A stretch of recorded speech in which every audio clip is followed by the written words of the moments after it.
While global conflict drained the final reserves of a falling empire, highly classified teams were dispatched across 4 distinct continents. They were not hunting for petroleum or essential tactical ores. Instead, they sought anomalies that heavily redacted archives detail using phrases completely absent from conventional academic records. We are talking about subterranean Aryan domains, hidden deep beneath the Caucasus peaks, a legendary hammer reimagined as a devastating electromagnetic device, whose ancient blueprints were shipped to Berlin in heavily guarded vaults, completely unseen by Allied intelligence, and map coordinates logged by the Unsolved that align with absolutely zero acknowledged historical sites. Top commanders dispatched specialized crews to the Tibetan plateau, tasking them with evaluating cranial structures to find descendants of a vanished era. Albert Speer famously noted in his personal diaries that the supreme leader explicitly told him about certain discoveries that absolutely could not fall into adversary control under any circumstance. Furthermore, the most renowned American commander, George Smith Patton, mobilized his entire military force for a highly classified private mission, maintaining absolute silence about his true motives until his final breath. Adding to this enigma, the submarine U-453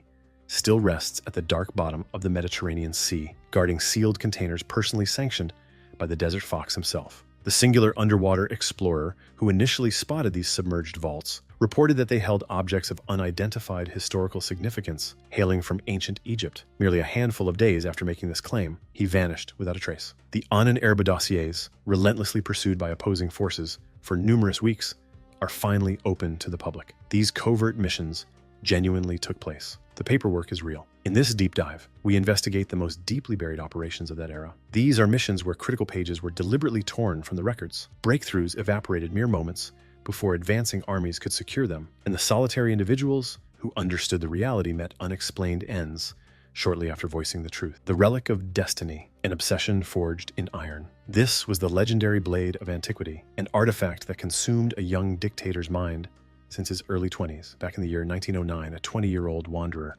lacking both wealth and prospects, frequented the Imperial Museum in Vienna with an intense, unwavering obsession. His gaze was not fixed upon the classical masterpieces. He was entirely captivated by a single ancient item, an aged iron blade bound by silver threads, officially designated on its display as the Spear of St. Maurice. However, this destitute youth referred to it by a far more profound title. To him, it was the Spear of Destiny. That wandering young man would later plunge the globe into darkness. What he perceived within that glass display was not a relic of antiquity. It was a clear projection of his own upcoming reign. Decades later, his recovered private journals detailed intense trances experienced while standing before the artifact. He saw vivid premonitions of absolute dominance, of an unavoidable fate, and of an individual possessing the sheer will to alter the entire trajectory of the European continent. The struggling artist who rested his head in rundown hostels and peddled cheap sketches in public squares constructed an entire personal mythology around this ancient blade, a deeply rooted belief system that would drive his ambitions for the ensuing 30 years. The folklore surrounding this object had been growing for an entire millennium. Charlemagne marched with it by his side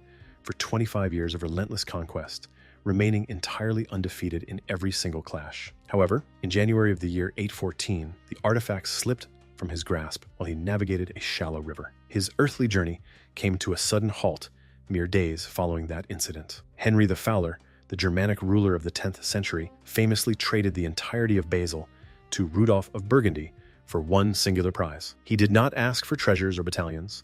He demanded only the spear. The ancient myth was incredibly precise. The one who held it would command the earth, but the one who surrendered it would face immediate ruin. The dictator waited patiently for 29 years to finally seize his prize. Upon marching into Vienna in March of 1938, leading the battalions that swallowed Austria whole, his primary stop was not the grand city hall or the opulent royal palace. He marched straight to the Kunsthistorisches Museum. That very afternoon, the artifact was meticulously secured and shuttled via a highly guarded locomotive to Nuremberg. This destination was far from a random choice. Nuremberg served as the ideological core of the regime, the exact location where medieval monarchs had sheltered their sacred treasures for generations. The relic was placed inside the Church of St. Catherine, perfectly fusing ancient myth with the regime's dark ambitions.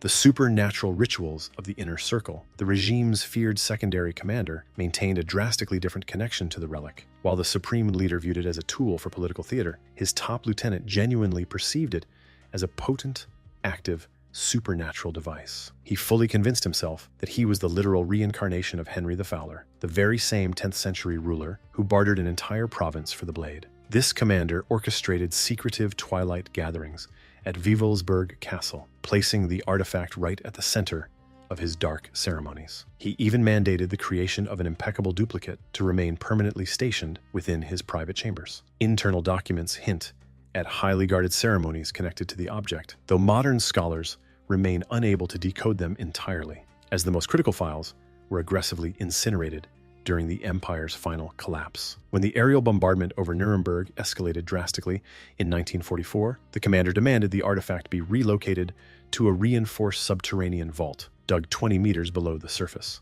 Access was strictly granted to an incredibly small circle of loyalists. This was not the vault for looted gold, nor the shelter for political records. It was constructed exclusively for the spear. He harbored an absolute certainty that safeguarding this item was the singular key to the Empire's eventual rebirth following their impending collapse. On the 30th of April, 1945, advancing American troops belonging to the 7th Infantry Regiment breached the underground complex and unsealed the hidden chamber. They carefully identified the object, captured it on film, and officially cataloged it as a seized item. That exact same afternoon, thousands of miles away, in the besieged capital, the Supreme Leader's reign concluded permanently by his own final decision, as opposition forces battled fiercely less than 500 meters from his fortified command center. The ancient folklore dictated that losing the blade meant an inevitable downfall. Modern academics acknowledge this staggering alignment of events, yet they offer no logical explanation. By January of 1946, the artifact was securely transported back to its rightful display in Vienna, where it silently rests to this very day.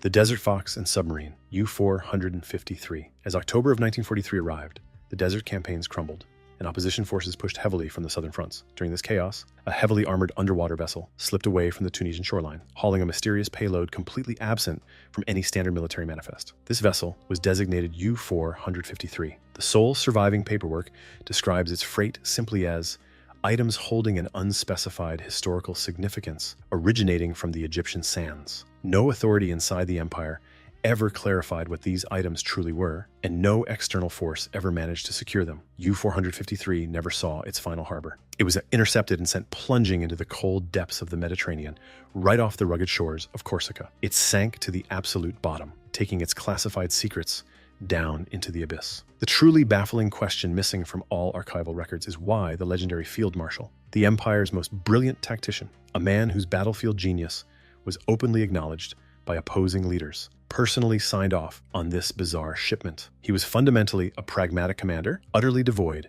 of mystical obsessions. He held zero known ties to the Ahnenerbe division, nor did he ever participate in the fanatical treasure hunts funded by the High Command. Yet, his unquestionable signature sits boldly on the transfer documents. The riddle that remains unsolved is what exactly he was shown that compelled his direct involvement. The most compelling theory linking all the shattered evidence suggests this. Back in 1939, an exploratory team hunting for Zazura, the fabled lost oasis of the Sahara, navigated the deep caverns of Gilf Kabir. Within those shadows, they unearthed an anomaly entirely omitted from their public debriefings. The ancient cave artwork they chose to reveal was certainly magnificent, but it nowhere near justified instantly sealing the rest of their findings under absolute top-secret classification. The true justification was something vastly different, an object or a knowledge base that the lead researchers immediately packed into heavily fortified lockboxes and shipped to the capital under extreme security protocols. When forces claimed dominion over the North African theater in 1941, this classified bounty was quietly relocated from the European center down to the desert command outposts for strategic safeguarding. The reasoning was purely tactical. If invading armies breached the capital before the conflict concluded, these items could not be present. Holding them within the desert stronghold seemed infinitely safer until the tide of the conflict shifted.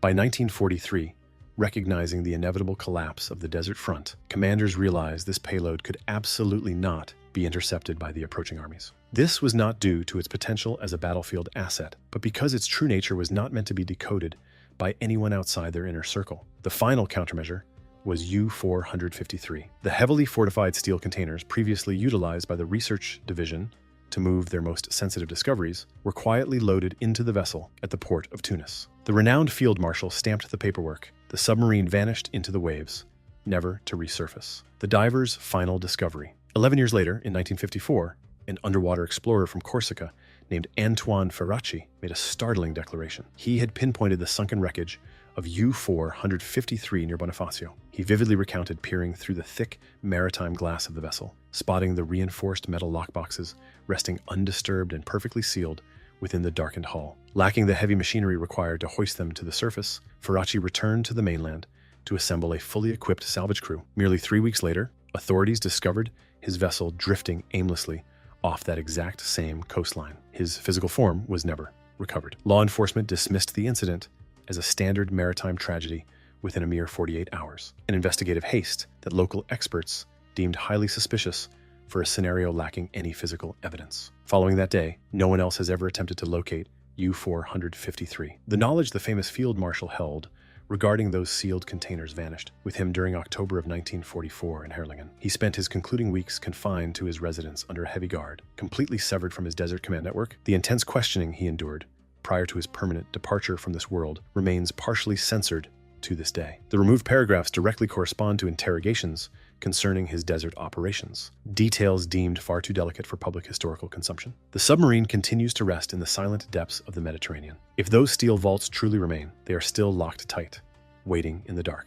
The secret Himalayan expedition. During the spring months of 1938, a highly specialized 5-man unit traversed the high-altitude borders of Sikkim, flanked by a massive caravan of 50 mules. Hidden among their standard survival gear was an arsenal of cutting-edge technology, highly advanced audio recording devices, sensitive equipment calibrated to track terrestrial magnetic shifts, and precise anatomical instruments meant to evaluate cranial structures. Leading this unusual pack was Ernst Schaefer, a 28-year-old biological researcher and ranking officer in the elite guard. Hardly anyone outside a strictly limited circle in the capital understood their true objective within the Tibetan mountains. The High Command desperately required tangible proof to validate an extraordinary hypothesis. They firmly believed that prior to a massive planetary cataclysm that reset ancient history, an advanced northern civilization had thrived. Following the disaster, the remnants of these people allegedly migrated southward, with a select few navigating the harsh peaks of the Himalayas. The theory proposed that their descendants still inhabited the Tibetan plateau in 1938, carrying ancient genetic markers and physical traits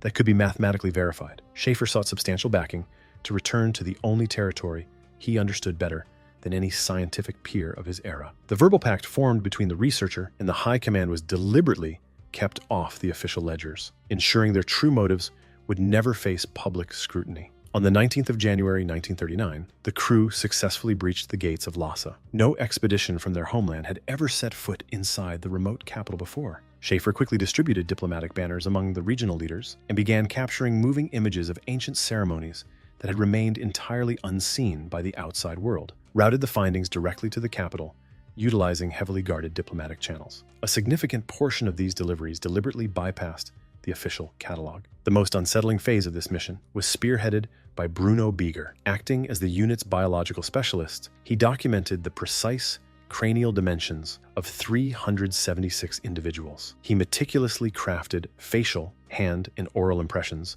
using hardening plaster. However, his resulting data drastically contradicted the Supreme Commander's deeply held convictions. The local Himalayan demographics simply did not exhibit the ancestral markers demanded by the overarching hypothesis. The top commander completely disregarded these mathematical facts, blindly proclaiming the locals as direct heirs to the ancient northern lineage regardless of the evidence. The final verdict had clearly been finalized long before the team ever packed their bags.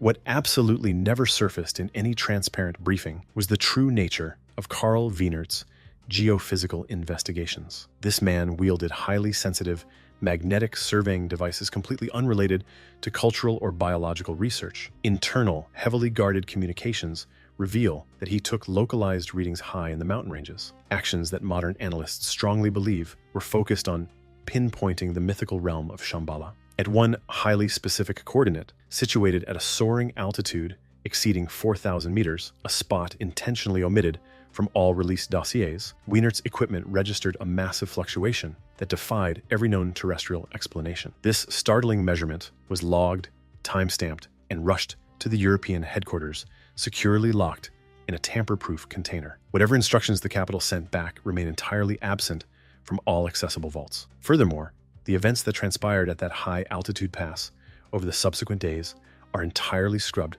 from existence.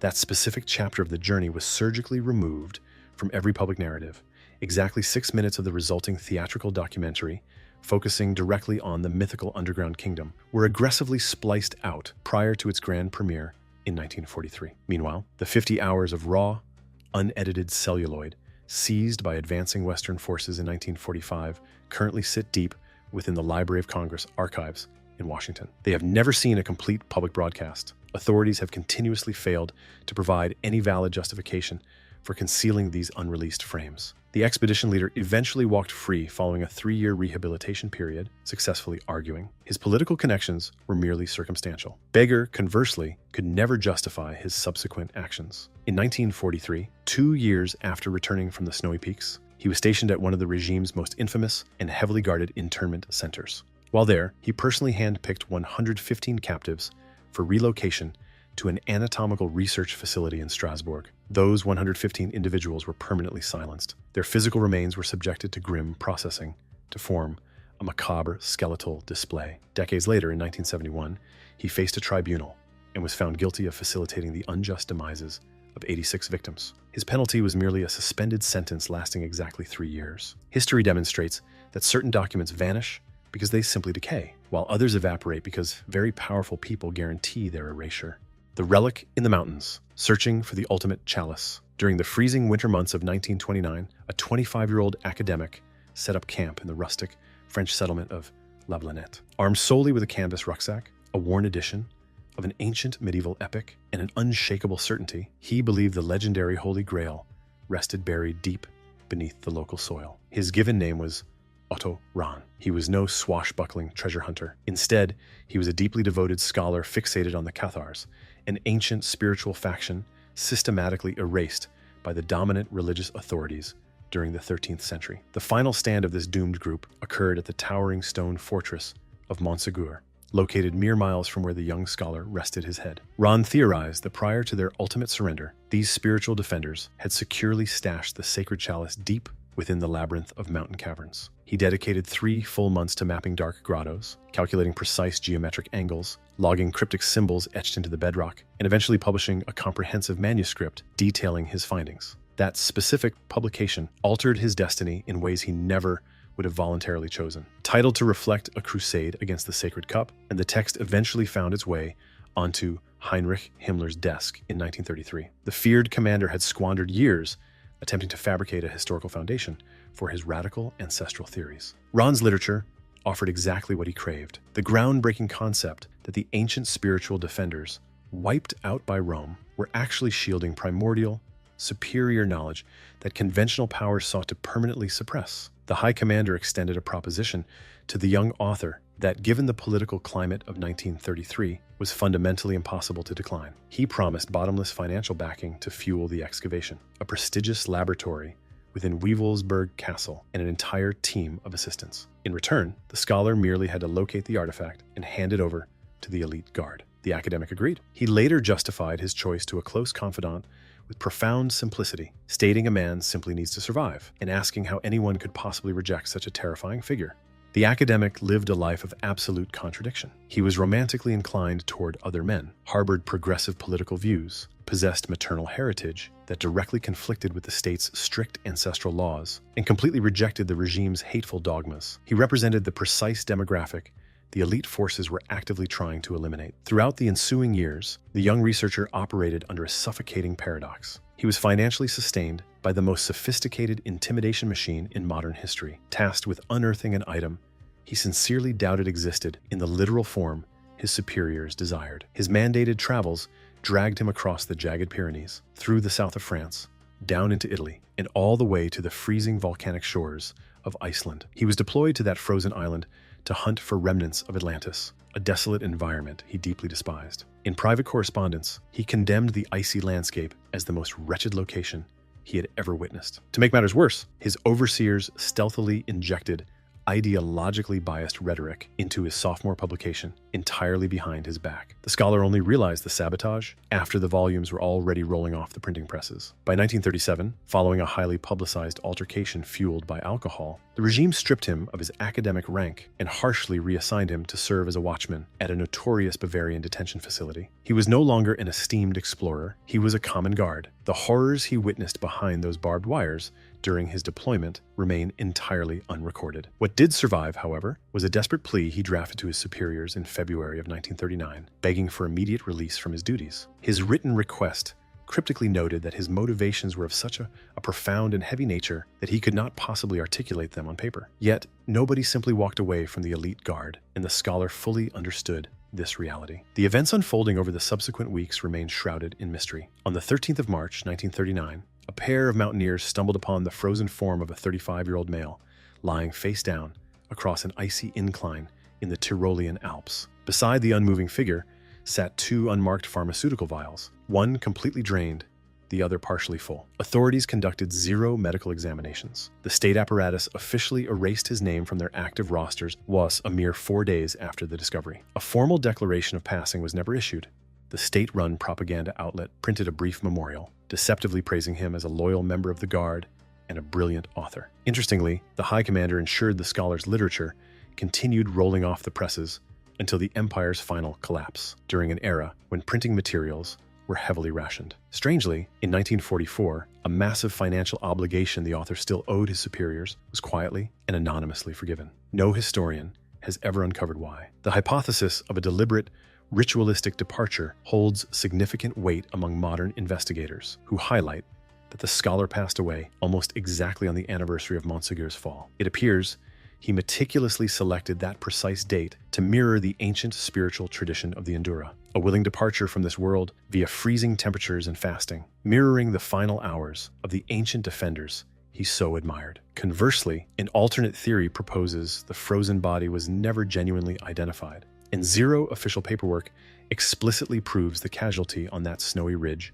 was actually Otto Rahn. A fringe minority insists the scholar successfully faked his demise, assumed a fresh identity, and lived quietly across borders for decades. Neither scenario has ever been definitively validated, yet neither can be entirely dismissed. The Supreme Commander eventually traveled to the legendary sanctuary of Montserrat while utilizing a diplomatic shield during an administrative tour of Spain. The resident holy men stonewalled his inquiries. The commander journeyed back to the capital entirely empty-handed. The grand, circular chamber he had specially constructed within Wewelsburg Castle, expressly engineered to cradle the sacred chalice, sat completely vacant until the elite forces detonated the fortress in 1945, ensuring the advancing Western armies would inherit nothing but rubble, the pursuit of the lightning weapon. During the month of May in 1940, while military columns tore through French territory and the Empire's highly advanced war machine pushed aggressively toward the western coast, Heinrich Himmler drafted a highly unusual directive to the Ahnenerbe. This was no tactical battlefield maneuver. It was not a logistical blueprint. It was an aggressive archaeological mandate. The commander demanded his vast network of researchers scour the entire northern world to pinpoint every single ancient carving, monument, or text depicting lightning thunder in the mythical flying hammer of the thunder god. His rationale was absolutely staggering. He wrote that he was firmly convinced these ancient tales did not merely describe atmospheric weather, but rather documented a highly sophisticated, ancient technological weapon wielded by their forefathers, a device that required a masterful, lost understanding of electrical currents. The very architect who managed vast networks of brutal internment centers and orchestrated the most frighteningly efficient apparatus of control in the 20th century genuinely believed the mythical hammer was a literal, functional asset. He saw it not as folklore, but as a devastating piece of hardware capable of vaporizing armored battalions if it could just be unearthed and powered on. The directive was treated with the urgency of a frontline combat order. For several years, the northern exploratory teams had been quietly gathering artifacts completely hidden from the public eye. Deep within the ancient Viking settlement of Hedeby, excavators unearthed an item that led researchers cautiously labeled an inexplicable metallurgical deviation. It consisted of metallic fragments forged from an unknown blend of elements that completely defied the technological capabilities of the medieval era. This astonishing discovery was immediately sealed and rushed to the capital. The laboratory assessments were instantly buried under maximum classification. Not a single word regarding the metallic fragments ever graced the institution's public journals. Earlier, in 1936, the High Command deployed Otto Rahn to the desolate Icelandic coast with a hyper-specific objective: comb through ancient poetic sagas to find anything resembling technical blueprints for electromagnetic artillery. The scholar arrived, conducted his research, and continuously complained about the bleak environment to his peers. However, his classified dispatches back to headquarters featured terminology that modern cryptographers consider remarkably obscure for a man with his literary background. In one specific message, sent in October of that same year, the scholar claimed he stumbled upon something hidden within a remote northern sanctuary that he absolutely could not commit to standard paper. He demanded a secure, direct line of communication with the Supreme Leader.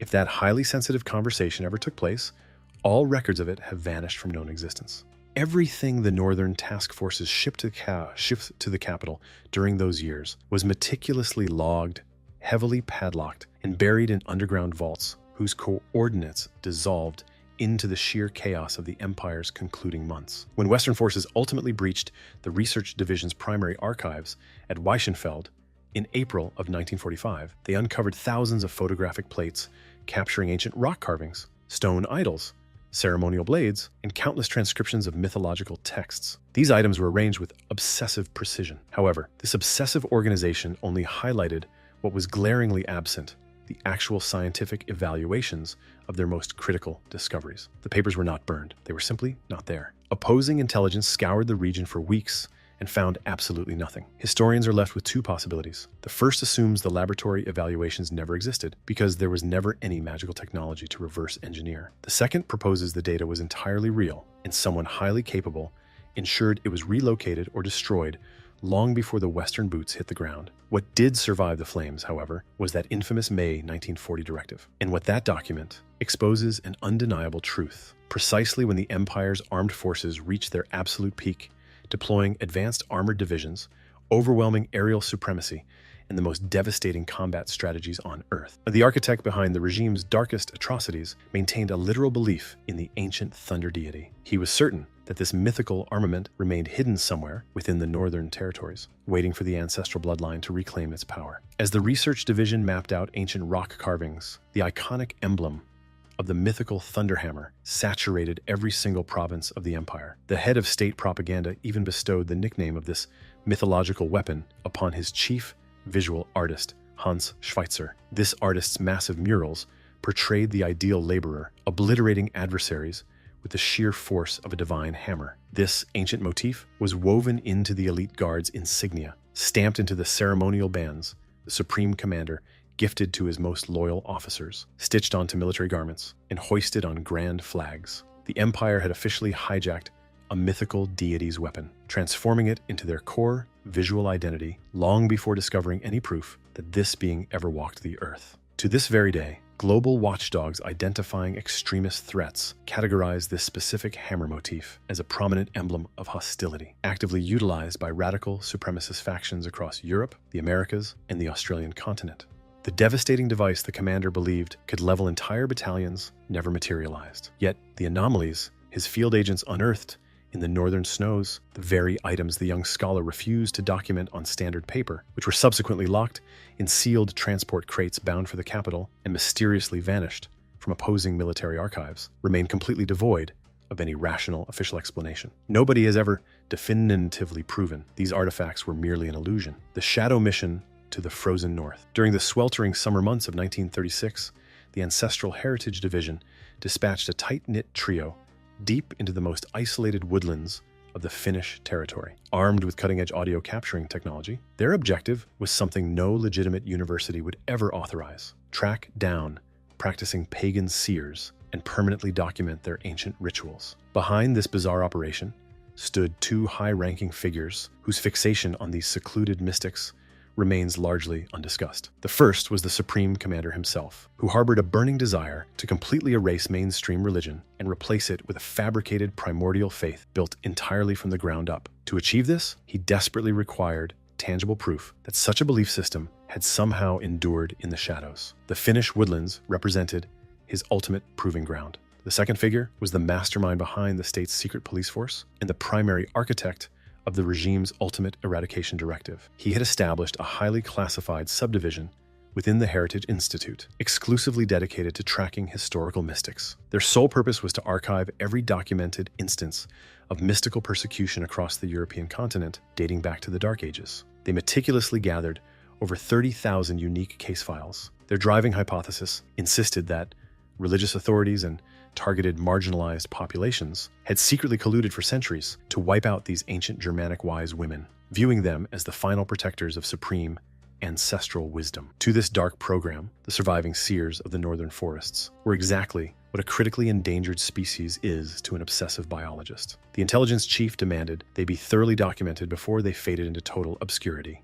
What elevates the unsettling nature of this narrative is a profound contradiction. The very intelligence commander who engineered the systematic destruction of millions of lives during the infamous Wannsee Summit was constantly hounded by internal rumors suggesting his own paternal grandfather belonged to the very demographic he was brutally targeting. The supreme leader was aware, the top commanders knew, and the intelligence chief himself knew. Numerous historical scholars strongly propose that his unparalleled ruthlessness in hunting down minority populations was essentially a relentless display of ideological devotion, designed entirely to bury those dangerous ancestral whispers. The man deploying agents to interview ancient mystics, desperate to prove a massive conspiracy orchestrated by a specific bloodline, was quite possibly a direct descendant of the very people he condemned. The leader of this unusual trek was a 24-year-old Finnish aristocrat named Yrjö von Grönhagen, who fortuitously crossed paths with the supreme commander while journeying on foot from Paris to Helsinki. Prior to securing the position, he faced intense questioning from the commander's personal spiritual advisor, a man who had previously been confined to a psychiatric ward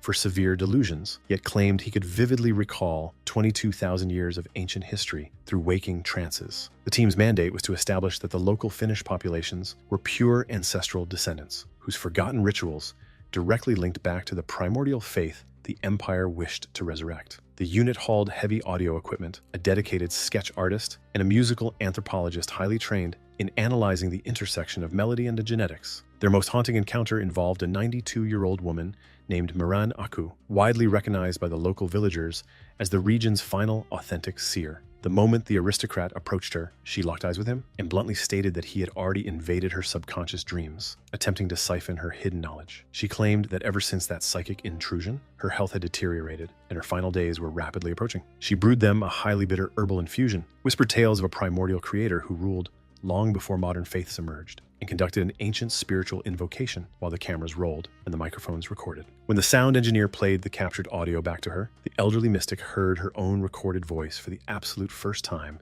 in her long life. She became utterly convinced that the mechanical device had permanently trapped her spiritual essence. On that very day, she vowed never to tap into her ancestral magic again. The unit traveled back to the capital possessing over 100 distinct audio tracks. The Supreme Commander instantly promoted the young aristocrat to lead the Institute's newly formed Finnish research wing. However, this prestigious title lasted barely a few weeks, as the division's newly appointed director swiftly terminated him for severe administrative incompetence. What the Secret Intelligence Wing ultimately did with those rare northern recordings is absent from every surviving ledger. The 30,000 historical persecution dossiers hoarded by the department simply evaporated into thin air during the Empire's chaotic collapse. Nobody can confirm their current location. The aristocrat was ultimately detained in Oslo during 1945, spent 2 full years behind bars, and was eventually permitted to walk free. He relocated to the Mediterranean shores of Greece, where he passed away in the year 2003 while presiding over a traditional religious order. He had reached exactly 92 years of age, the identical lifespan of the ancient mystic, the day her sacred knowledge was extracted from her. By 1940, the targeted northern regions were surrendered to Soviet control. The tiny hamlets where the ultimate seers were immortalized on tape fell completely behind heavily guarded borders. The ancient knowledge the regime desperately wanted to weaponize, and the perceived conspiracy the intelligence chief sought to prove, were swallowed completely by the fog of war. The abandoned expedition to the Andean heights. Back in 1928, a provincial German city planner, lacking any formal archaeological credentials, stepped onto Bolivian soil clutching 20,000 Empire currency notes, prize money from a fictional writing contest, and a burning certainty that the ancient ruins he was about to survey were constructed by his own northern ancestors. This man, Edmund Kiss, was a towering figure with thick spectacles and skin permanently scorched by the brutal, high-altitude solar radiation. For countless years, he had been publishing fictionalized sagas centered on an elite ancient lineage he called the Asen, who supposedly dominated the globe before a massive celestial disaster wiped out their golden age. To the rest of the world, these were fantasy paperbacks. To Kiss, they were absolute historical fact. What he ultimately uncovered high in the Andean mountains merely validated the bizarre conclusions he had already cemented in his mind long before booking his passage. Yet, he also found something vastly more profound, something he intentionally withheld from his public manuscripts.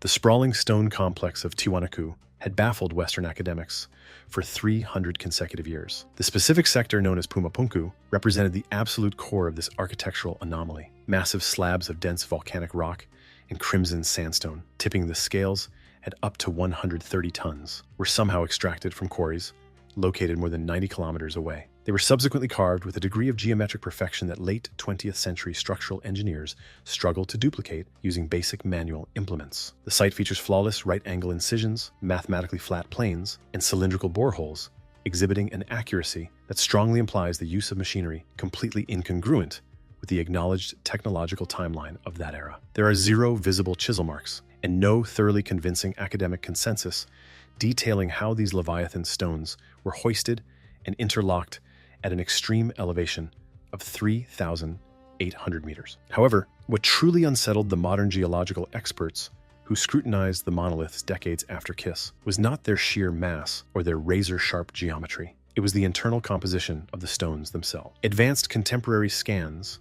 revealed that numerous volcanic blocks at Puma Punku contained dense pockets of magnetic ores, distributed in highly specific formations that no organic earthly process could ever naturally generate. It became glaringly obvious that an ancient architect deliberately chose those exact boulders specifically for their electromagnetic qualities. The precise function these magnetic stones served remains entirely undocumented. No proposed theory has ever fully satisfied the leading experts who have reviewed this staggering data. Within the partially sunken courtyard situated just a few strides from the massive stone blocks, 20th century digging operations exposed another detail that shatters conventional historical timelines. Embedded along the inner perimeters are hundreds of distinct hand-carved stone visages. While a portion of them reflect standard indigenous physical traits, others exhibit skeletal structures that prominent scholars openly admit do not match any recognized demographic native to that hemisphere. They feature pronounced cranial ridges, sharply defined jaws, and physical ratios entirely absent from any other ancient Highland artwork. Nobody has successfully identified who these faces belong to, nor has anyone explained their true purpose. When local indigenous elders were questioned during the unearthing process, they stated these carvings represented every distinct tribe that populated the earth long before a great primordial deluge. Kiss required no such local folklore.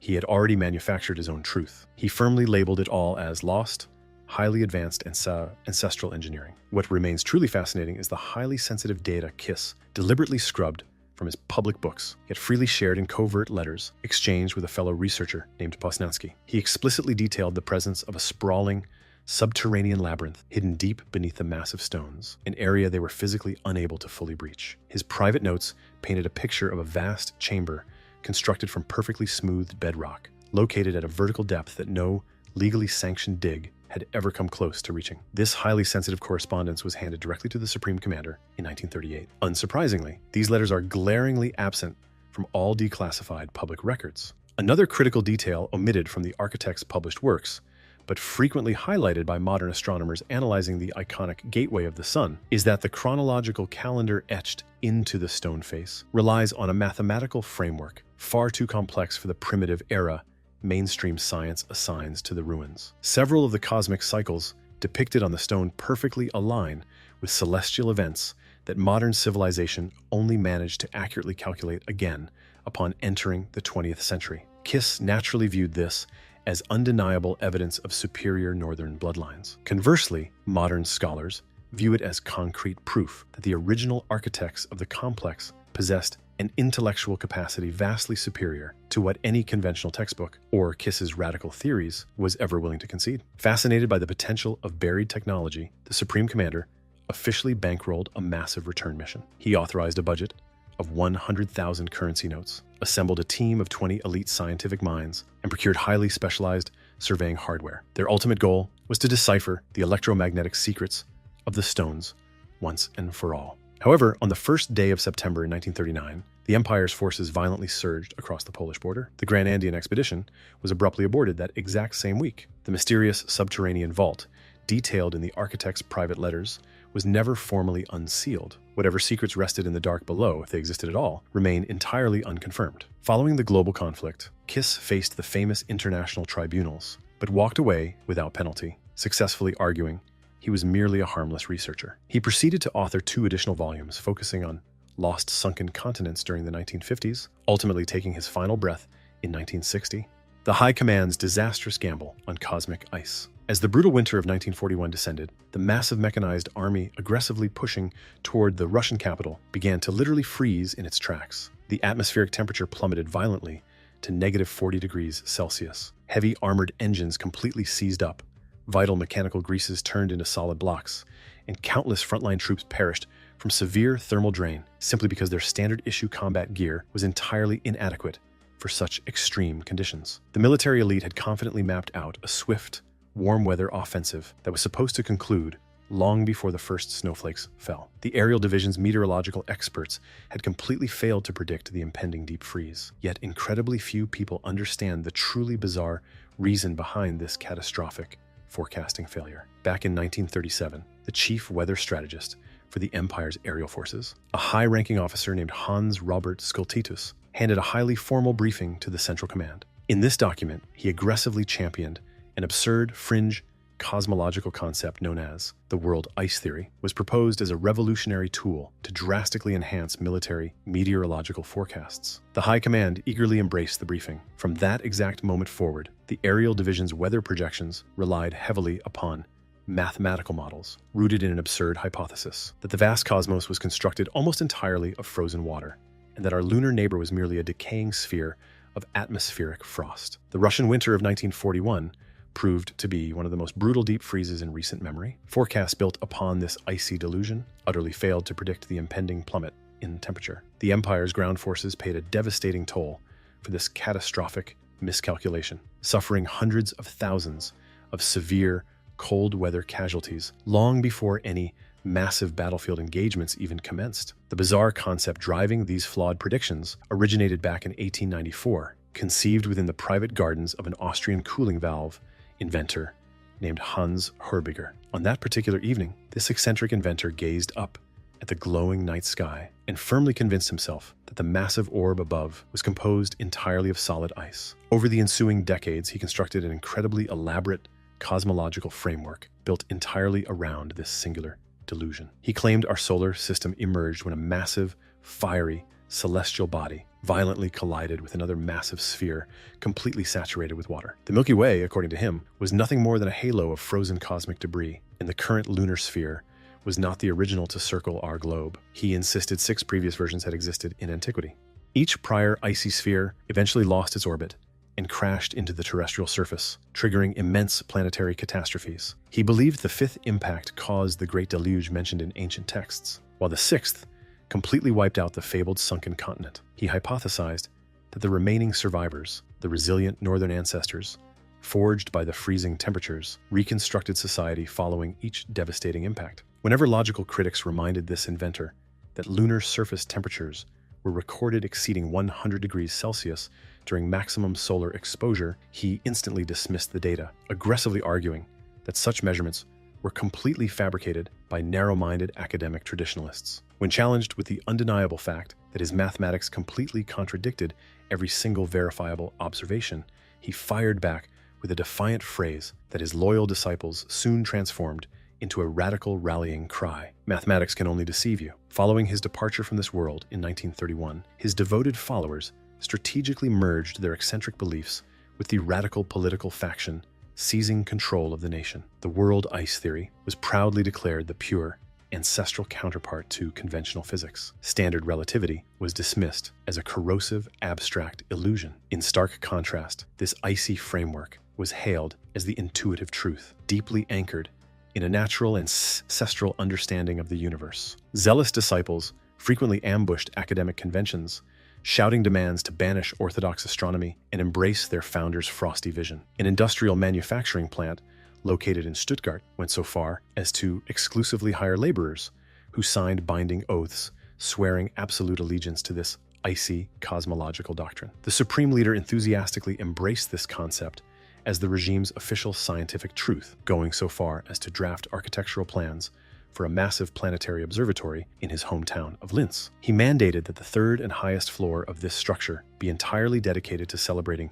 Hörbiger's legacy. The supreme commander of the elite guard similarly transformed this theory into the core scientific pillar of the Ahnenerbe Research Division. Every single exploratory mission funded by the Institute included a strict mandate to hunt for physical evidence validating the frozen universe. Alfred Rosenberg, the regime's primary philosophical architect, stood alone within the inner circle as the solitary voice of reason, daring to express skepticism. His private journals, later recovered during the post-war international tribunals, feature a blunt entry from 1939 declaring that this icy obsession would eventually make them appear utterly ridiculous in the eyes of future generations. Absolutely no one heeded his warning.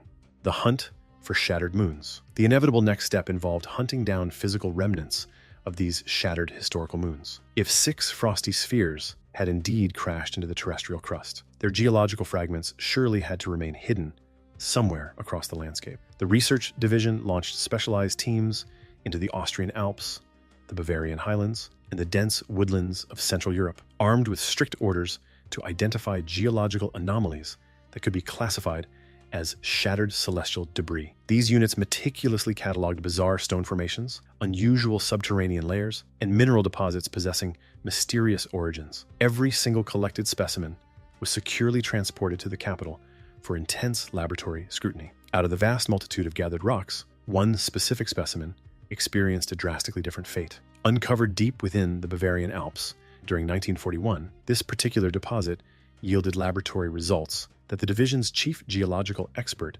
described in heavily guarded memos as possessing a chemical signature completely unmatched by any known terrestrial database. This mysterious fragment was instantly placed under maximum security classification. It was never mentioned again in any subsequent scientific bulletin. The precise expert who drafted that startling memo was abruptly reassigned to an entirely different department exactly 3 weeks later. He left absolutely no written justification explaining his sudden departure. As for the remaining vast collection of stones, the laboratory results were profoundly disappointing to the High Command. Every single other specimen was proven to be entirely of earthly origin. The jagged rock formations were simply the result of standard slow-moving geological shifts. There was absolutely zero cosmic frost and no evidence of fallen spheres. The elite guard quietly archived the devastating reports without issuing any public admissions of defeat. Among the thousands of documents salvaged following the global conflict, historians have never found a single page formally terminating the icy operation. The financial grants simply vanished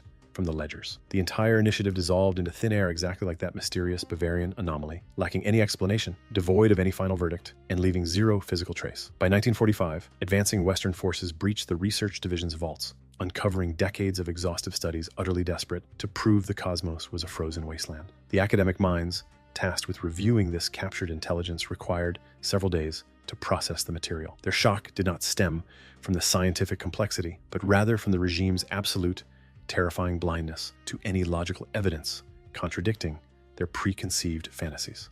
Additionally, the architectural blueprints for the Grand Linz Observatory were discovered resting in the Central Command archives when opposing forces seized the capital. That legendary third floor, meant to honor the ice theory, was never physically constructed. Yet those exact same blueprints highlighted a deeply buried subterranean vault, entirely lacking any specific structural designation. The blueprints labeled it simply as Space H. Not a single surviving architect associated with the grand project has ever provided a rational explanation for its deeply guarded purpose. The triangular fortress of prophecy. This brings us to the imposing stone walls of Wewelsburg Castle, the absolute obsession of Heinrich Himmler. During 1934, the fearsome commander signed a binding 100-year rental agreement for a decaying fortress located in the Westphalia region. The negotiated compensation was a mere 1 currency note per year. The desperate property owner gladly accepted, considering the massive structure had been rotting away for decades, and no local authority possessed the vast funds required for basic restoration. The Supreme Commander fiercely desired the property because its architectural footprint was unlike anything else on the continent, an absolutely perfect Renaissance-era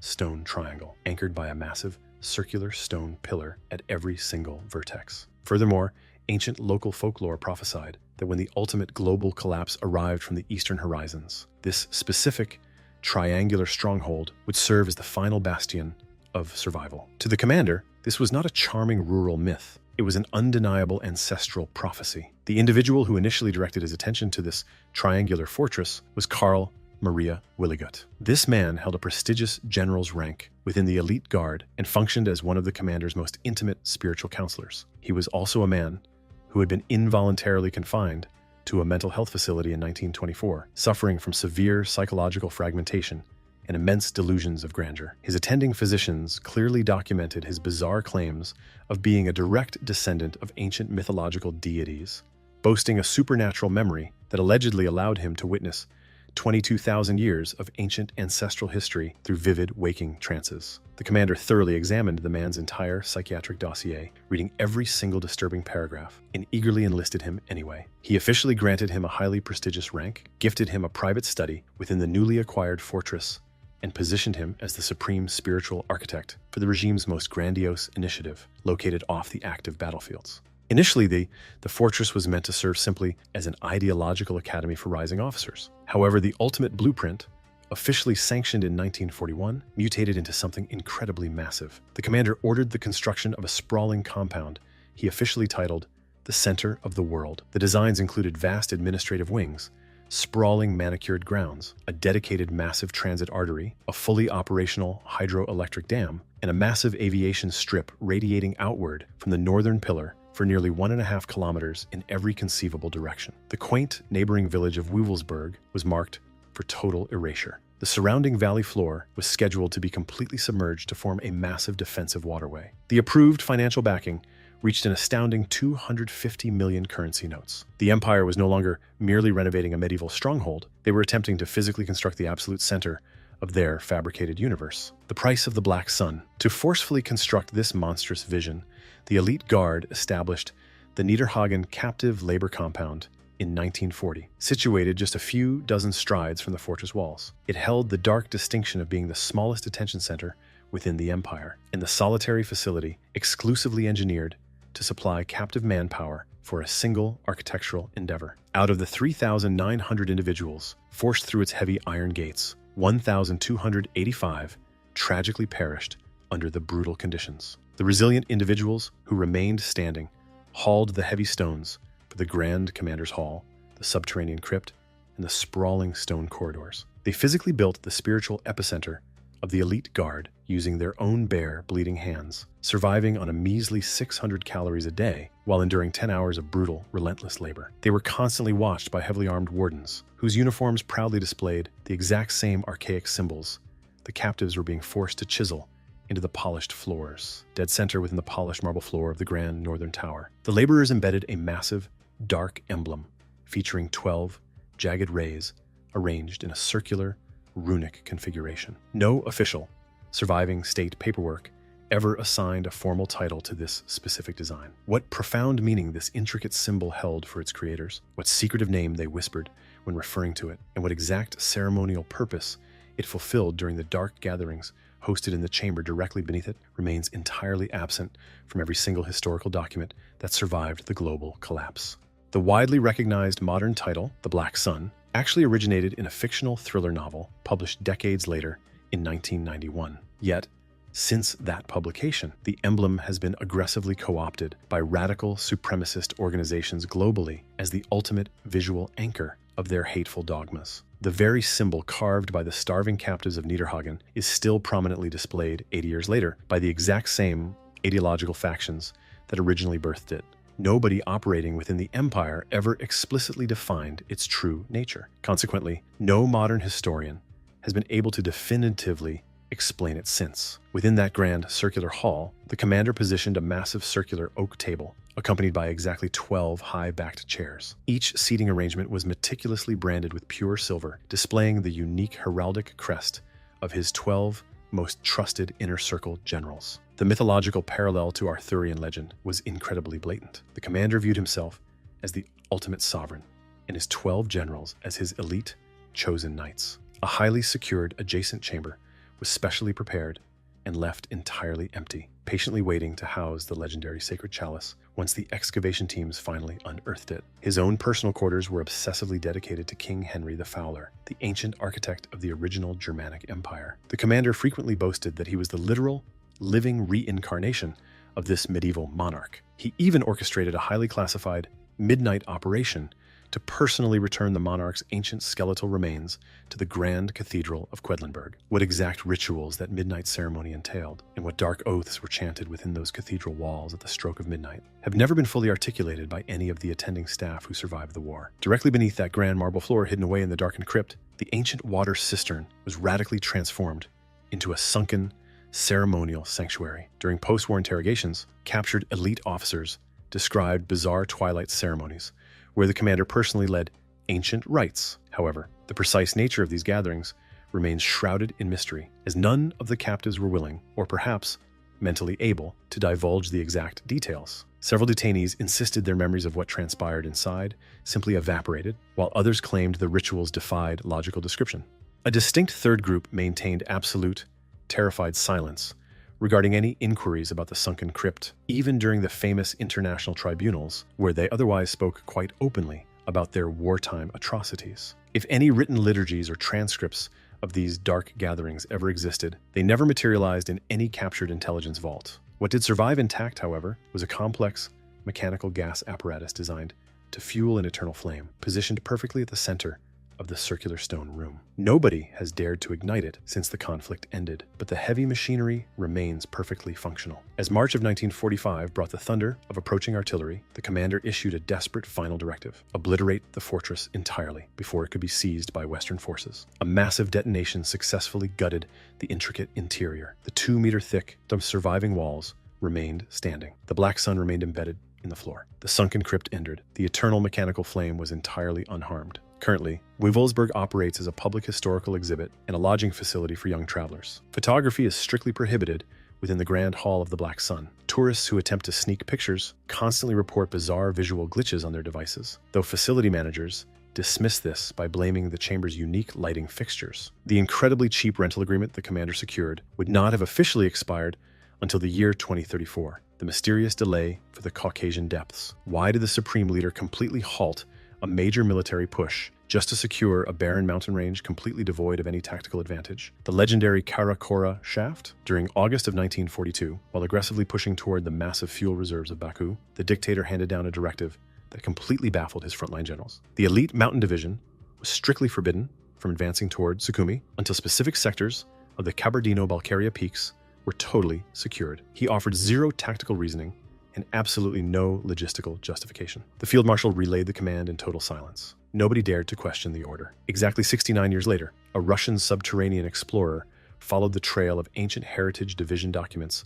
straight to those exact peaks and uncovered what the dictator likely knew was waiting there all along. Arthur Jamuka dedicated years to decoding classified files linked to that specific mountain operation. The paperwork detailed elite guard units methodically scouring those high altitudes, hunting for what the ledgers described as ancestral subterranean metropolises.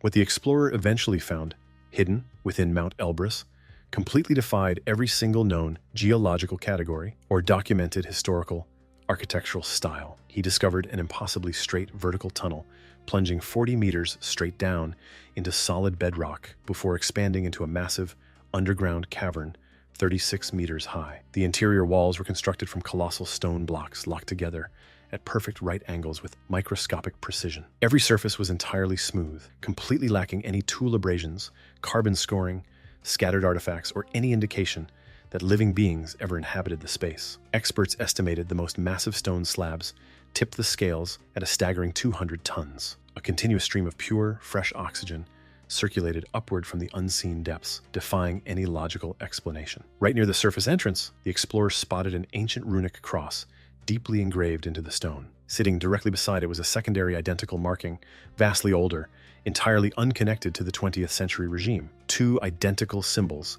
separated by an unknown span of centuries, perhaps millennia. The 20th century forces arrived there before the explorer, but some unknown entity arrived thousands of years before them, leaving the exact same signature. What the historical ledgers deliberately omit is why three of the most dominant figures in the empire fixated so intensely on these barren peaks. The elite guard commander personally toured the Caucasian front during September of 1942. His public agenda listed standard troop inspections. What remains entirely absent from the logs is how he spent his time while visiting remote, tactically useless mountain sectors that were strangely included in his travel plans. The ruthless intelligence chief passed away weeks before The advancing forces even reached that specific territory. Nevertheless, intelligence dossiers retrieved from his private office contained distinct references to subterranean Caucasian anomalies that were thoroughly documented long before his demise. He knew precisely what was hidden there before any physical team ever set foot on the mountain. How he acquired that knowledge remains entirely absent from any surviving document. The regime's primary architect noted in his private diaries that during the summer of 1942, the supreme leader presented him with detailed maps of the Caucasian range. The maps highlighted specific coordinates entirely disconnected from any military bases or industrial hubs. The dictator merely stated that those specific locations held things that absolutely could not fall into adversary hands under any circumstances. The architect admitted in his writings that he never truly comprehended the dictator's cryptic warning. A prominent archaeologist operating for the Heritage Division conducted fieldwork in the Caucasus throughout 1942, flanked by heavy elite guard escorts. The mysterious vertical shaft is located exactly 40 kilometers from the coordinates his travelogues place him at during August of that specific year. Following the global conflict, this archaeologist faced the international tribunals, but was entirely cleared of all charges. He passed away peacefully in 1991 as a highly esteemed academic instructor, completely refusing to ever discuss what he was truly hunting for within those jagged peaks, the fatal curse of the discovery. During June of 2015, the Russian explorer confidently announced on an online platform that he intended to reveal a groundbreaking new discovery the very next morning. Later that same night, a heavy transport truck struck him violently on an empty stretch of asphalt at exactly 15 minutes past midnight. His demise was instantaneous. Mysteriously, his digital announcement was completely wiped from his profile within mere hours of his passing. No authority ever explained who executed the deletion, nor from what specific digital terminal it originated.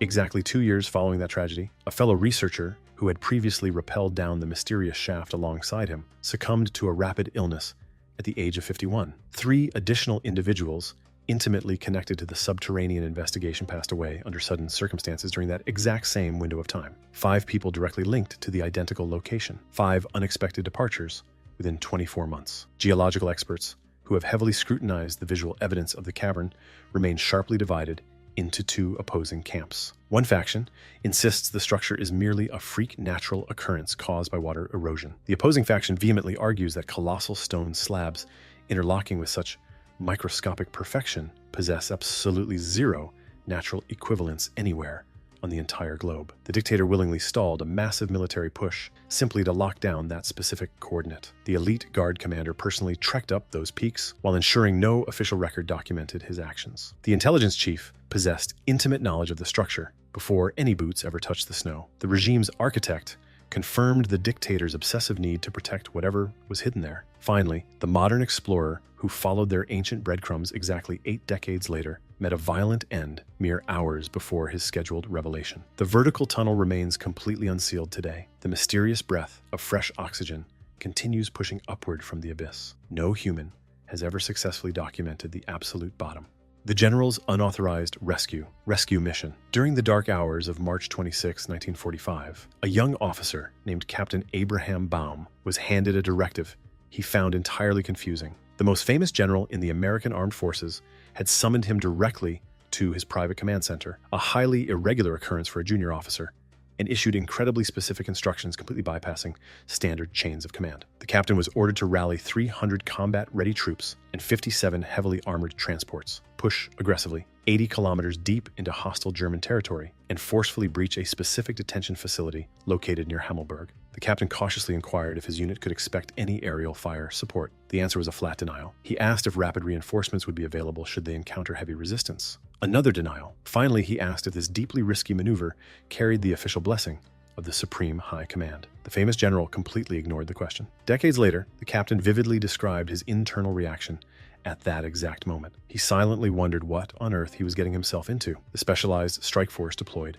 that very same night, plunging deep into the hostile European interior. What the captain remained completely unaware of, and what every single one of his 300 soldiers failed to realize, was that their legendary commander had essentially ordered a rogue, unauthorized maneuver that shattered every established military protocol. The mission possessed a heavily guarded, entirely personal motive, completely detached from the official briefing. Secured behind the barbed wire of that specific detention center was a captured officer named John K. Waters. He had been taken prisoner during the fierce desert campaigns back in February of 1943. He also happened to be the legendary general's direct son-in-law. The strike force successfully battered their way to the compound, following 2 brutal days of relentless heavy combat across enemy lines. They managed to temporarily break the perimeter. The targeted officer was quickly located, extracted from the general population, and secured inside an armored transport. However, at that exact moment, opposing forces launched a massive, concentrated counteroffensive that completely overwhelmed the small American detachment. What ensued was a chaotic, systematic dismantling of the strike team. The American armored transports desperately tried to punch a hole back toward friendly lines. One after another, they were aggressively neutralized. The soldiers who managed to escape the burning wreckage attempted to navigate the dense forests on foot. Those who failed to run fast enough were quickly rounded up as captives. When the dust finally settled and the numbers were tallied, the outcome was absolutely catastrophic. 32 American soldiers had perished. 263 were taken prisoner. Every single one of the 57 armored vehicles was reduced to scrap metal or surrendered. Out of the original 300 men who embarked on the night raid, a mere 35 successfully crawled back to friendly territory. This disaster represented the most severe casualty ratio of any single operation conducted by the Third Army during their entire European push. The Supreme Allied Commander was absolutely enraged. The top field generals were furious. However, the military elite desperately managed to suppress the massive scandal because the global conflict was merely weeks away from its conclusion, and publicly crucifying the nation's most celebrated battlefield hero offered absolutely zero strategic benefit at that critical juncture. Nevertheless, the internal military review was devastatingly clear. The raid was completely unauthorized, launched with woefully inadequate manpower for the stated goals, and driven entirely by a personal motive that was completely omitted from all official operational paperwork. The legendary general vehemently denied having any prior knowledge that his daughter's husband was confined within that specific camp. The personal diaries he left behind following his passing fiercely clung to that identical narrative. However, a highly telling piece of evidence eventually surfaced among his private documents, a letter drafted to his wife on the exact same evening the strike force rolled out. Within that letter, he explicitly stated that he had just dispatched an armored column 40 miles eastward to a location where John and 900 other captives were reportedly held. He penned those exact words long before the strike force ever reached the gates, completely disproving his claim of ignorance. He knew exactly who was there from the very beginning. The young captain survived the intense firefight, endured brief captivity, and was ultimately liberated mere weeks later when Allied forces swept through the sector. When journalists pressed him decades later regarding the true nature of the mission, he responded without a single moment of hesitation. He stated that every single individual inside that camp knew exactly why they were there, and the only person on Earth who claimed ignorance was the general himself. The rescued officer was severely wounded during the chaotic withdrawal, but ultimately survived his injuries in the war. He proceeded to achieve massive success within the military ranks, eventually reaching a highly prestigious command position in the Pacific Theater. He absolutely never spoke publicly about the disastrous raid or his famous father-in-law's involvement. The legendary general met his end during a vehicle collision in Germany during December of 1945, just months after the conflict concluded. The disastrous raid was never subjected to a formal public inquiry. The 300 soldiers ordered into a rogue meat grinder to rescue a commander's relative never received a single word of official explanation regarding why they were sent or why it all went so wrong. 32 of those men never returned to demand one. The hidden vault of stolen wealth. On the 12th of April, 1945, an American patrol unit tracked 2 local civilians who had violated curfew protocols within the quiet limits of Merkers, a tiny village nestled in the Thuringian region. Under intense questioning, the civilians cracked and confessed they held massive knowledge regarding a secret location. They revealed that deep inside a massive potassium excavation site plunging 600 meters below the Earth's surface, the falling empire had secured something no aerial bombardment could ever touch. It was the absolute financial heartbeat of the entire regime. When the soldiers finally descended the massive vertical shaft, they did not discover a simple military stockpile. They stepped into an underground hoard of almost mythical proportions. They found exactly 8,500 solid gold bricks pulled from the central bank reserves, stacked completely to the cavern's ceiling. They uncovered thousands of heavy canvas sacks bursting with global currencies, massive bundles of American dollars, Swiss francs, British notes, and countless coins harvested from dozens of conquered territories. However, scattered among the mountains of precious metals and paper wealth, the soldiers stumbled upon items they never expected to find, buried deep within a subterranean salt cavern. They located the legendary sculpted bust of Nefertiti, universally hailed as one of the most priceless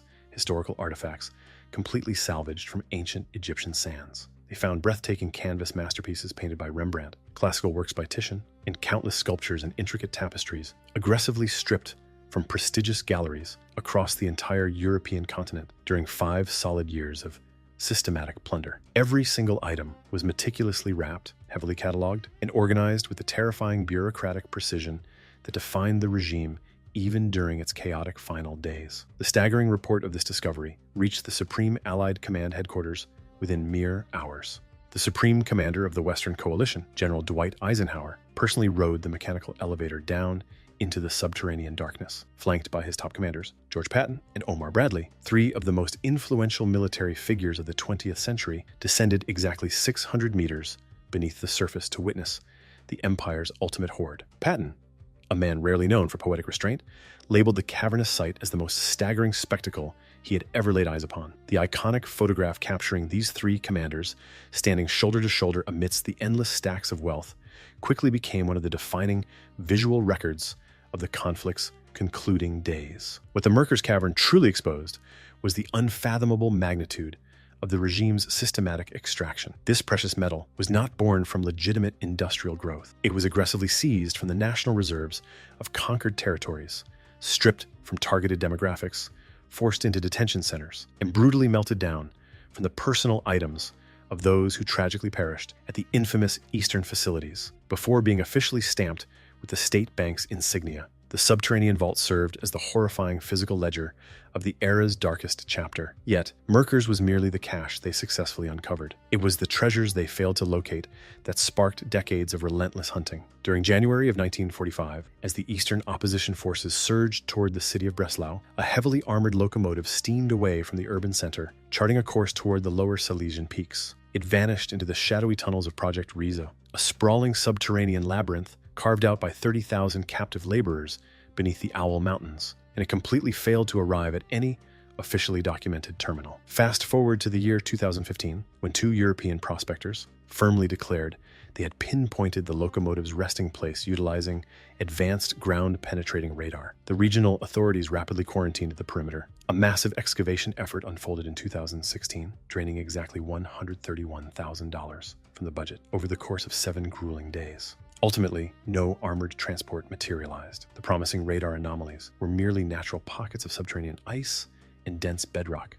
What undeniably did exist, however, was the covert financial network the falling empire utilized to siphon its wealth long before the Western armies breached their borders. Between the years 1942 and 1943, an astonishing 86 tons of precious metal slipped across the jagged Pyrenees Mountains by the international transit hub of Canfranc in northern Spain. This wealth originated from the supposedly neutral alpine banking sector and was specifically funneled to purchase vital iron and tungsten from the Iberian Peninsula. Without these crucial resources, the empire's mechanized combat units would have ground to an absolute halt. For several decades, every single administration involved vehemently denied this shadowy exchange. Then, in the year 2000, a lone French citizen stumbled upon discarded logistics paperwork left rotting inside the Canfranc transit hub, proving the massive transfer beyond any shadow of a doubt. The heavy ingots were officially logged as imported bullion, bearing neutral alpine hallmarks.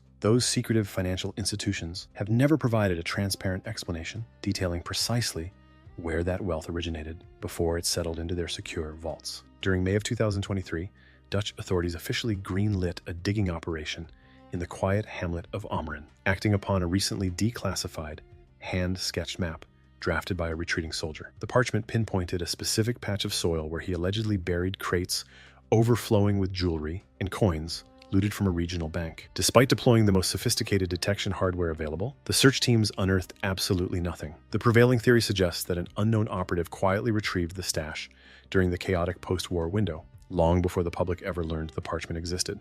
Meanwhile, high in the alpine peaks at Lake Toplitz, underwater recovery teams operating during the 1950s hauled up sealed metallic containers stuffed with millions of fabricated British currency notes. This was the direct result of Operation Bernhard, the state intelligence initiative engineered to completely flood the British economy with counterfeit paper and trigger a massive financial collapse. However, the containers pulled from the freezing waters did not account for everything thrown overboard. Subsequent generations of deep water explorers attempting to reach the absolute bottom of the lake found their descent permanently obstructed by massive tree trunks, which had been deliberately sunk to barricade the depths. Whatever rests beneath that heavy timber remains completely untouched. Over a span of 12 years, the empire executed the most methodical, massive transfer of private and institutional assets in modern European history. The Merkers cavern represents what was secured. The Confranc transit records represent what was tracked. But the depths of Toplitz and that mythical armored locomotive hiding somewhere within the Polish highlands, if it truly exists, remain locked in the dark, waiting to be found. The endless hunt for the Phantom Chief. In the year 1946, the Central American Intelligence Apparatus initiated a highly classified dossier featuring a single name and a singular objective. The target was the chief architect of the Empire's secret state police. The objective was simply, where is he hiding? For 23 consecutive years, that specific file bulged with frantic field dispatches, alleged eyewitness accounts, and grainy surveillance photographs capturing individuals who vaguely resembled his profile. Every single lead turned out to be a phantom. They were not hunting this intelligence chief to place him before a tribunal. They were hunting him because the information secured inside his mind was infinitely valuable. He possessed the true identities of every single double operative navigating the European theater during the conflict. He knew exactly which Western officials had secretly colluded with the falling empire. He thoroughly understood the precise mechanisms his shadowy department utilized to infiltrate every opposing espionage network across the continent. By 1946, this data was not merely historical trivia. It was highly potent ammunition in a brand new global standoff that had just commenced. Their absolute best lead was a registered burial plot bearing his name, located in a Charlottenburg cemetery. When investigative teams finally unsealed the earth, they uncovered the skeletal remnants of 3 entirely distinct human beings. Not a single one belonged to the missing chief. The burial had been meticulously orchestrated, utilizing forged bureaucratic paperwork, executed by an individual boasting deep access to the newly established post-war administrative grid. This was no clerical error.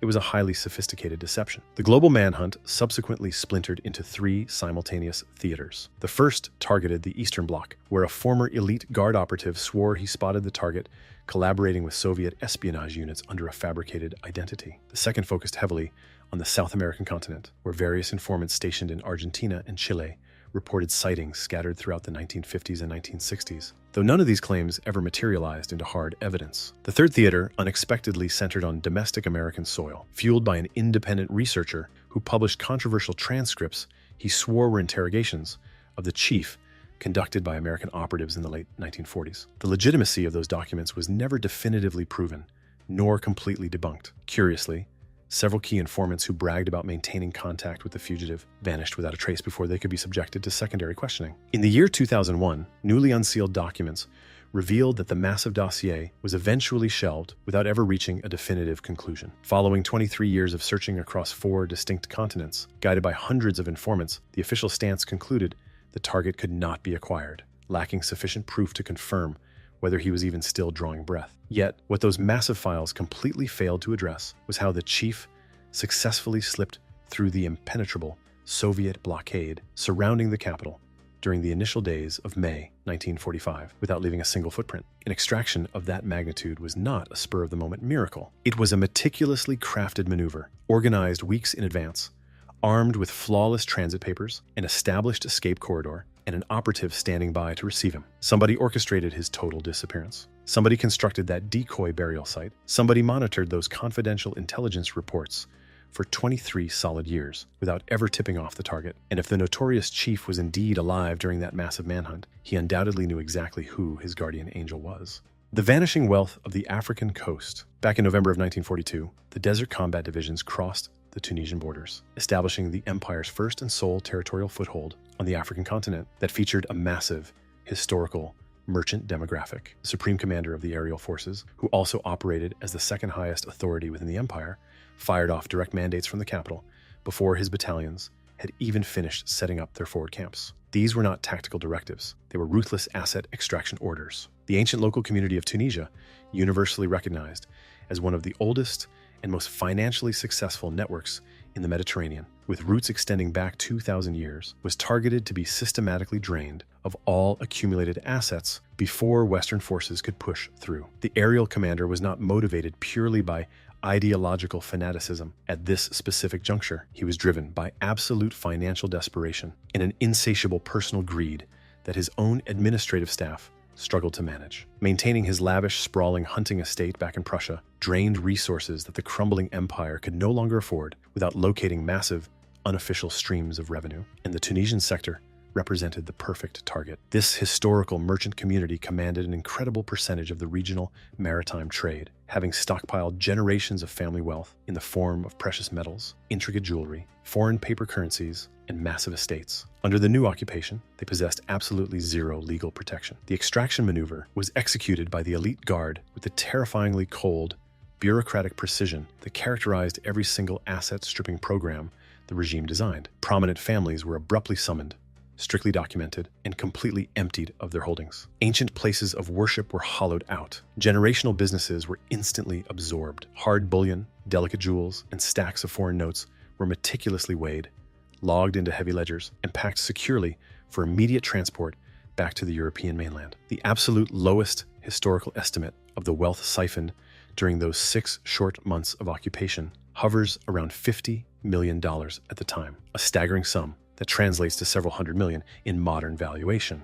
The critical hurdle was logistics. By 1943, the Mediterranean waters were no longer a secure transit lane. Allied aviation squadrons dominated crucial sections of the shipping corridors, while British submersibles aggressively hunted enemy supply convoys with lethal efficiency. Shuttling a payload of that immense magnitude from the African coast up to the Italian peninsula and eventually over the mountains into the empire demanded flawless timing, extreme secrecy, and a massive dose of luck. To minimize the threat of total disaster, the haul was intentionally fragmented into multiple separate voyages. One of those specific maritime deliveries never reached its destination. The vessel hauling the absolute most priceless fraction of the Tunisian hoard was blown apart by Allied aircraft right off the rocky shores of Corsica. The precise details of the explosive encounter, the official registry name of the ship, its exact manifest, and its absolute coordinates at the exact moment it slipped beneath the waves remain conspicuously absent from every single declassified military archive. What is absolutely verified, however, is that the aerial commander immediately deployed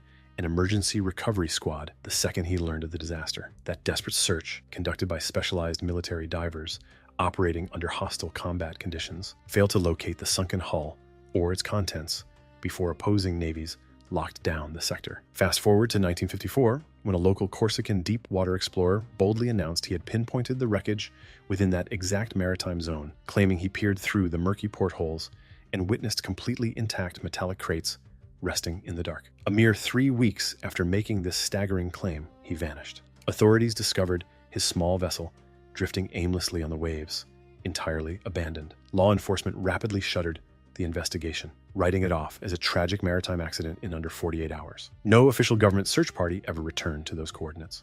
The Phantom Army and the Grand Deception. In January of 1944, the legendary George Patton was handed the reins to the most massive military force any American commander had ever controlled on the European continent. It boasted 29 full divisions, well over 1 million combat-ready troops, and hundreds of heavy armored tanks strategically positioned along the southeastern cliffs of England, yet not a single one of those soldiers possessed a beating heart. Not one of those heavy tanks was forged from steel. The entire sprawling army was an elaborate phantom, brilliantly constructed from hollow wood, stretched canvas, and inflatable rubber bladders, engineered specifically to fool high-altitude surveillance planes. The Western coalition desperately needed the dictator to firmly believe the massive coastal invasion would strike at Calais. To sell this colossal lie, they required a decoy commander possessing a reputation so fearsome that the enemy leadership would find the threat absolutely irresistible. Intelligence analysts concluded that Patton was the sole American tactician the hostile high command viewed as capable of orchestrating an amphibious assault of that sheer magnitude. If he was calling the shots, the threat had to be legitimate. The planners selected him specifically because they knew the dictator's mind would automatically jump to the exact same conclusion. What the enemy leadership completely failed to realize was that their most trusted covert informants operating on British soil had actually been compromised and turned into double operatives months prior. The crown jewel of this counterintelligence ring was a brilliant Spanish operative known by the codename Garbo. He initially launched his career independently, feeding completely fabricated intelligence reports to the enemy before any Allied agency even realized he was playing the game. The coalition eventually identified him, brought him onto the payroll, and transformed him into the absolute linchpin of the Grand Deception. He fed his handlers intelligence that was just accurate enough to remain bulletproof, yet carefully manipulated to steer their strategic assumptions exactly where the coalition needed them to go. How the legendary general truly felt about playing a Phantom Commander is deeply etched into his personal diaries, capturing a raw frustration that his later publishers attempted to heavily dilute. He had been effectively sidelined from active combat leadership following a highly publicized incident where he physically struck 2 traumatized soldiers resting in a Sicilian medical tent while he was stuck babysitting an army composed of hot air and canvas. His peers were busy drafting the most massive amphibious assault in human history, and his former subordinate was preparing to lead the genuine strike force onto the beaches. In his private logs, he fiercely complained that he was arguably the most lethal weapon in the entire military arsenal, yet he was being benched to play a decoy while other men chased eternal glory. The most unfiltered, abrasive pages detailing his profound resentment during this specific window were intentionally scrubbed from the final printed volumes. Those missing pages have never seen the light of day. On the 6th of June, 1944, the genuine invasion force slammed into the beaches of Normandy. As the hostile Central Command frantically debated whether to unleash their heavy armored reserves stationed near Calais, the Spanish double agent fired off an incredibly urgent transmission to his handlers. He fiercely insisted the Normandy landing was merely a tactical distraction, and the true, devastating hammer blow, led by Patton himself, was about to crush Calais. This specific transmission was routed directly to the dictator's desk. Trusting the intelligence, he ordered the heavy armored divisions to stand down and wait for the Phantom Army, freezing them in place for several crucial weeks. Modern military scholars widely agree that this singular hesitation permanently cost the defending forces any realistic opportunity to push the invaders back into the sea. What remains an agonizing historical puzzle is how the hostile intelligence apparatus genuinely believed for weeks that the primary assault was still pending. Certain analysts point out that the double agent's intel was so consistently flawless that it defies logic to attribute the entire success purely to his individual genius. They quietly propose, without possessing the smoking gun to prove it, that a highly placed individual inside the enemy's high command absolutely knew the reports were fabricated, yet actively chose to remain silent. The identity of this potential shadow operative and their true motivations remain securely locked away, absent from every unsealed archive. A prime minister's tragic order in the freezing depths. During the freezing month of May in 1942, the heavy British naval cruiser known as the HMS Edinburgh slipped away from the docks of Murmansk, carrying a payload completely omitted from standard shipping manifests. Resting deep within its fortified hull were 465 solid ingots of Soviet gold, representing the direct financial compensation from the Eastern Premier to the British Prime Minister in exchange for massive shipments of military hardware. This translated to exactly 4.5 tons of pure wealth, navigating the absolute most treacherous aquatic war zone on the entire planet. The massive vessel never saw a friendly harbor again. On the very first day of May, a hostile submarine locked onto the cruiser and unleashed 2 devastating underwater projectiles. The initial strike violently fractured the forward hull. The second completely obliterated the steering mechanisms, trapping the massive ship dead in the freezing Arctic currents. Exactly 4 days later, a trio of enemy destroyers arrived to complete the execution. The stranded cruiser absorbed a third massive impact. The commanding officers ordered a partial evacuation of the crew, realizing the structural damage was completely terminal. The agonizing choice forced upon the British Prime Minister was entirely unprecedented in the long, proud history of his naval forces. The crippled vessel was still managing to stay above the waterline. If the opposing destroyers managed to board her before she slipped under, they would seize the massive Soviet payment. This nightmare scenario meant the Eastern Allies would completely miss their crucial compensation during the most fragile moment of the global alliance, while the enemy empire would secure a completely game-changing financial windfall. The Prime Minister made a brutal, chilling calculation. He commanded the escorting British destroyers to turn their weapons upon their own crippled sister ship and send her to the bottom. A vessel flying the royal flag was intentionally destroyed by its own fleet. The 57 sailors who had not successfully evacuated the lower decks were dragged down into the freezing abyss alongside the cargo. The massive hull finally settled at a staggering depth of 245 meters beneath the dark waves of the Barents Sea. For 39 long years, the exact coordinates of the underwater tomb remained an absolute state secret. The official justification leaned heavily on the sensitive nature of Arctic logistical routes. However, the genuine reason was far more politically explosive. Legally, the sunken treasure still belonged to the Soviet state, and any attempt to hoist it to the surface carried the massive risk of triggering a volatile diplomatic firestorm that neither superpower wished to ignite during the height of the tense atomic standoff. Finally, in 1981, a highly specialized private salvage crew secured the required bureaucratic approvals following years of exhausting negotiations between both global capitals. What unfolded next was arguably one of the most grueling, dangerous deep water recovery missions ever attempted, plunging 245 meters into freezing Arctic currents, enduring temperatures that pushed the limits of mid-century diving technology, battling zero visibility conditions, and navigating the jagged, collapsing iron skeleton of a warship buried in decades of ocean mud. Incredibly, the divers successfully extracted 431 of the golden ingots. However, exactly 34 blocks of gold remain permanently abandoned on the freezing seabed, pinned beneath thousands of tons of twisted metal in flooded compartments that no diver has dared to enter since. What no government administration has ever bothered to clarify is the contents of the highly classified annexes attached to the Prime Minister's original sinking directive, which remain heavily redacted long past any logical period of operational security. Whether these sealed pages merely contain dry structural engineering details regarding the final torpedo strike, or if they harbor explosive secrets concerning the genuine origin of the wealth and the shadow agreements dictating its transport, remains a fiercely guarded mystery. Tragically, the 57 loyal sailors who met their end when their own leader ordered their vessel destroyed are completely absent from any dedicated public memorial honoring that devastating historic decision.